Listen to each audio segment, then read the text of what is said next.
Hello, everybody. Welcome to DC Time. I'm Dean. I'm Chris. And happy Good Friday to everybody out there. Hope you all have a wonderful weekend. Chris and I is happy as always to get together. We got a different setup here. Rearranged the basement a little bit, so we got a different background. Don't know if we're going to keep it. We'll see how it goes. But we're back at my place, and it's great to be together. We're going to read some verses here in Colossians from our Apostle Paul. Colossians 1, 22 and 23. I'm just going to read it and we're going to talk about them. All right. Yet now he reconciles by his body of flesh through his death to present you holy and flawless and unimpeachable in his sight, since surely you are persisting in the faith, grounded and settled, and are not being removed from the expectation of the evangel which you hear, which is being heralded in the entire creation which is under heaven, which I, Paul, became the dispenser. All right, so there's a few things here Chris has pointed out and pulled up some definitions of the words, and we're just going to get right into that. We're going to kind of focus on, I believe, the grounded and settled aspect of this, and who knows where our discussion is going to lead us here.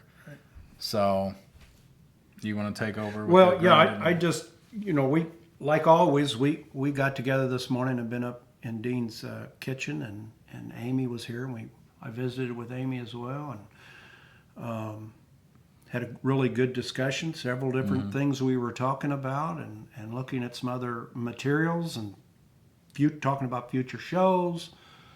Trying to get grounded and settled. Yeah, in a time when we're not grounded and settled all the time, right? Yeah. Yeah, and this morning I just read all of Colossians, and last week we were in Colossians 4:6. Our words with grace, flavored with salt, perceiving each one. And so today I was back in Colossians, and as so often happens, I'm reading and I keep coming back because of a phrasing or words that are used, and that since surely you're persisting in the faith, grounded and settled, and are not being removed from the expectation of the evangel which you hear. And I can say that I am grounded and settled on my realizations about Paul, about what he's sharing. I am grounded and settled on many of these things. Even in those times, and I shared last week, that I've been in a funny position or funny place for about a month now, where someone could make cases where you're not very settled or you're not very grounded. But I've been on, just sort of things have just been amiss, and I can't put my finger on it. But it's okay. That's the part that I'm grounded and settled on, feeling that way. Our buddy Clyde's got a book up there, Dean held up, Being Okay with Not Being Okay. I'm okay with that. Hey, by the way, grounded and settled. Settled is comfortable and at ease, especially after a period of change or unrest. The one I liked on settled was not changeable. When you are settled on something, you are not changeable. Grounded, mentally and emotionally stable, admirably, this is a hard word for me to say, admirably sensible. My wife would tell you I'm not always mentally and emotionally stable. Let's go back to the first one. Yeah, go back to the not changeable. Okay. I like, and there again, this is perspectives. And I'll Absolutely. talk about, like I said, our conversation this morning, what Chris pointed out to me just earlier. We were going back and forth about some things, and then he was making the point that as we are just talking to each other, everything comes through, we filter things that we hear from other people, but it's got to go through all these filters of what's made us unique. what we are and how we've been how our journey's gone, or how our life's gone, or how we perceive things and think of things. So it goes through different filters for each of us, which Yeah. is fascinating to think about. Yeah. So we're going to come to different conclusions a lot of times, or see it a little differently a lot of times. Anyway, with that in mind, the not changeable thing, I love it that I feel like along my journey, I can absolutely say that there has been something within me that once my eyes kind of became open Yeah. to, oh, there's a God, a creator out there. He's a father. He loves his creation. Once that clicked in, and it was through learning about different things, he's going to save everyone and things like that, I've not moved. From that, it's been unchangeable. Unchangeable.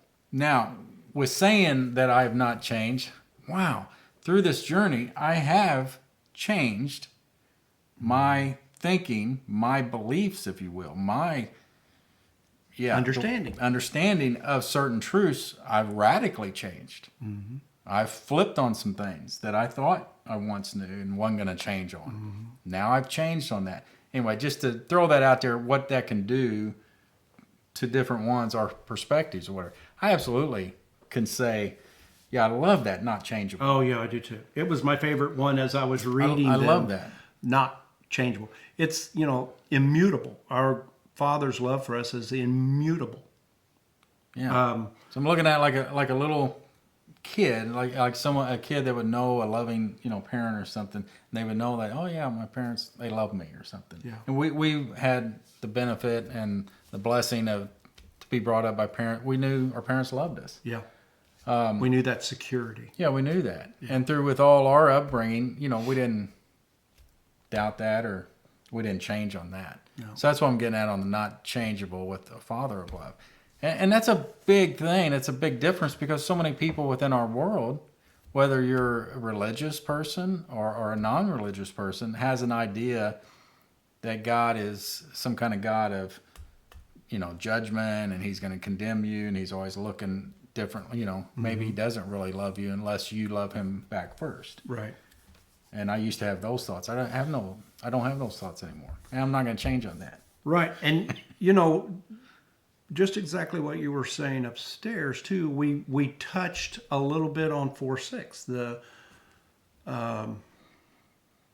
Our words having being said with grace and salt, and this is where we step out, being unchangeable on what God has given us realization about, and then how we can deal with the individual who is in front of us who doesn't agree with us and doesn't feel these things. But we can still deal with them with grace, with words of grace, with salt. Perceiving each individual we come across, knowing they are a product of all their circumstances, and when they're before you, we can treat them in this way Paul is imploring us to do. I'm with you. The unchangeable is beautiful. And, we talk about our emotions. You have to be careful with your emotions because of how they make you feel. You do feel unsettled or not grounded sometimes. That was funny. The first time we looked up grounded, it said... I can't remember what the first one was. Oh, it was a electrical ground. Like when you plug something in, it's grounded. The next one was you can't fly. You're grounded. A pilot is grounded. And then the third one was you're confined to your room. Like a parent would do a child, you're grounded in your room. And I said, well, those don't apply to what we're saying. And then Dean goes, yeah, they do. And I go, you're right.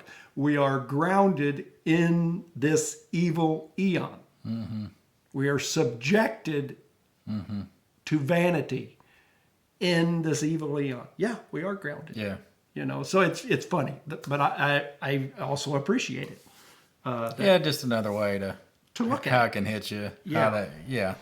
Father has us just, there's a ceiling, we can only go so far in this time. Yeah. There's so much to come, which we talk about all the time. Right. So much to expect, so much to hope for, so much we know it's great that's coming. That we're just not ever going to know all the truth today, what all that means. Right. So in that way, yeah, we're kind of, yeah, he's got us grounded a little bit. We're not going to fly yet.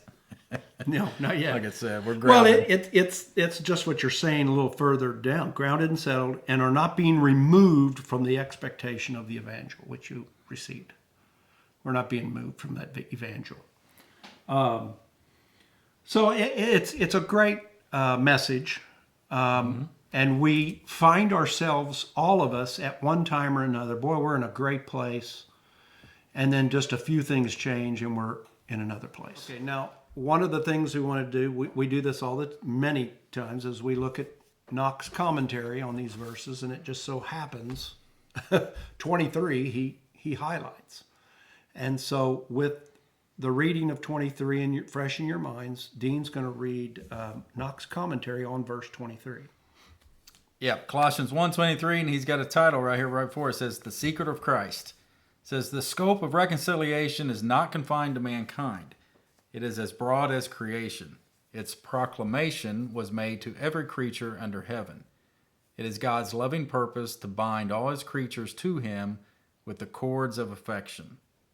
To accomplish this purpose demands suffering, not only the essential suffering of Christ on the cross, but those of his afflictions which he endures in his members in the course of its dispensation." There's a lot there, guys. There's a lot. I love that cords of affection.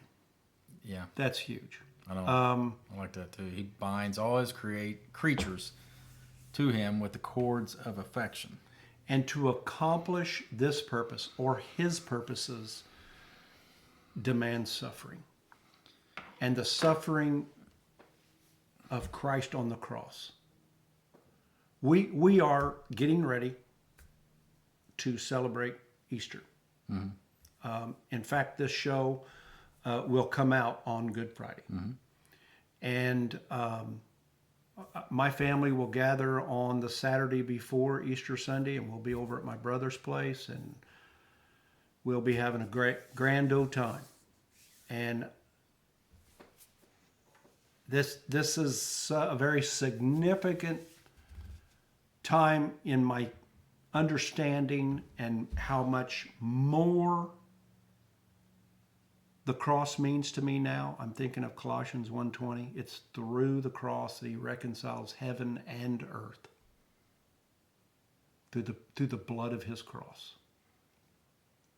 One of the things that I was thinking about was when we do a project. Dean just finished a project here in his basement, and it was a couple weeks, I would imagine. 10 days, something like that. It took about a month. Okay, a month. Well, I mean, it's a big job. It looks gorgeous. It's beautiful. He did a fantastic job. But I got to thinking about when we do projects, we have to have certain tools to do these projects and so forth. And one of the things you need, are nails. Well, there's all kinds of nails. When you start a job, there's masonry nails that, put into concrete. There's roofing nails. There's framing nails when we're framing up a room and stuff. And there's a nail we're all looking for. It's our favorite nail. It's the finishing nail.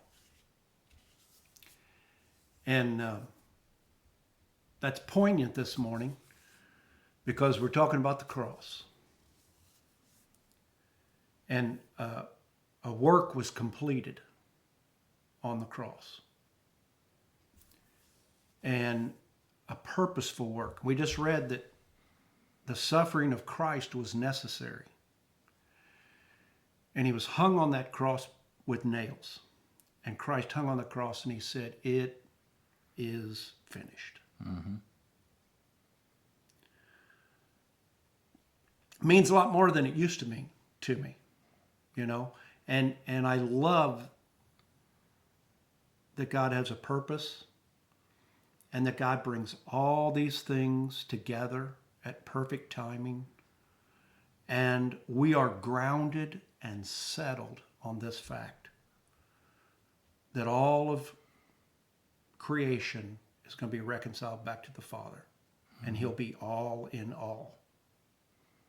And so I want you all to think about that this weekend.